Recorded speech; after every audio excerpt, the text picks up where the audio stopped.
After these things there was a feast of the Jews, and Jesus went up to Jerusalem. Now in Jerusalem by the sheep gate there is a pool, which is called in Hebrew Bethesda, having 5 porches. In these lay a great multitude of those who were sick, blind, lame, or paralyzed, waiting for the moving of the water. For an angel went down at certain times into the pool and stirred up the water. Whoever stepped in first after the stirring of the water was made whole of whatever disease he had. A certain man was there who had been sick for 38 years. When Jesus saw him lying there and knew that he'd been sick for a long time, he asked him, "Do you want to be made well?" The sick man answered him, "Sir, I have no one to put me into the pool when the water is stirred up, but while I'm coming another steps down before me."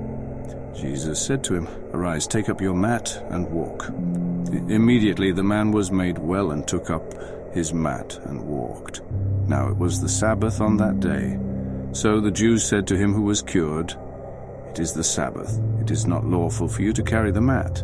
He answered them, "He who made me well, the same said to me, 'Take up your mat and walk.'" Then they asked him, "Who is the man who said to you, 'Take up your mat and walk'?" But he who was healed didn't know who it was, for Jesus had withdrawn, a crowd being in the place. Afterward Jesus found him in the temple and said to him, "Behold, you are made well. Sin no more, so that nothing worse happens to you." The man went away and told the Jews that it was Jesus who had made him well.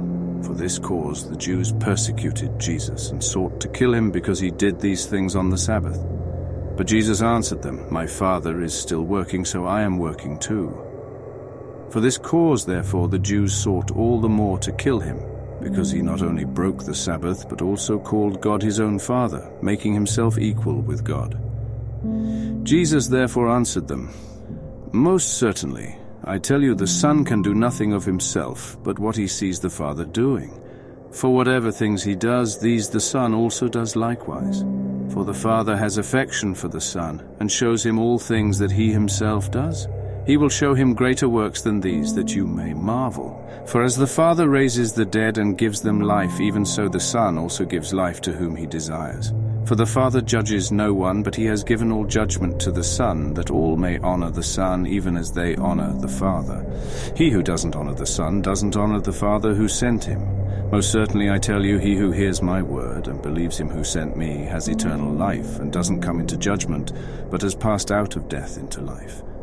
Most certainly I tell you, the hour comes, and now is, when the dead will hear the Son of God's voice, and those who hear will live. For as the Father has life in himself, even so he gave to the Son also to have life in himself. He also gave him authority to execute judgment, because he is a Son of Man. And don't marvel at this, for the hour comes in which all that are in the tombs will hear his voice and will come out, those who have done good to the resurrection of life, and those who have done evil to the resurrection of judgment. I can of myself do nothing. As I hear, I judge, and my judgment is righteous, because I don't seek my own will, but the will of my Father, who sent me. If I testify about myself, my witness is not valid. It is another who testifies about me. I know that the testimony which he testifies about me is true. You have sent to John, and he has testified to the truth. But the testimony which I receive is not from man. However, I say these things that you may be saved. He was the burning and shining lamp, and you were willing to rejoice for a while in his light. But the testimony which I have is greater than that of John. For the works which the Father gave me to accomplish, the very works that I do, testify about me, that the Father has sent me. The Father himself who sent me has testified about me. You have neither heard his voice at any time nor seen his form. You don't have his word living in you, because you don't believe him whom he sent.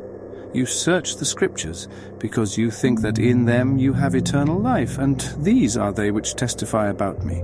Yet you will not come to me that you may have life. I don't receive glory from men, but I know you, that you don't have God's love in yourselves. I have come in my Father's name, and you don't receive me.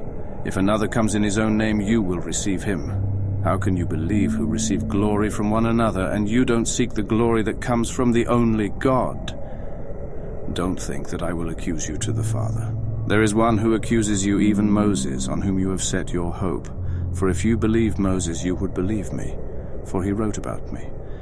But if you don't believe his writings, how will you believe my words?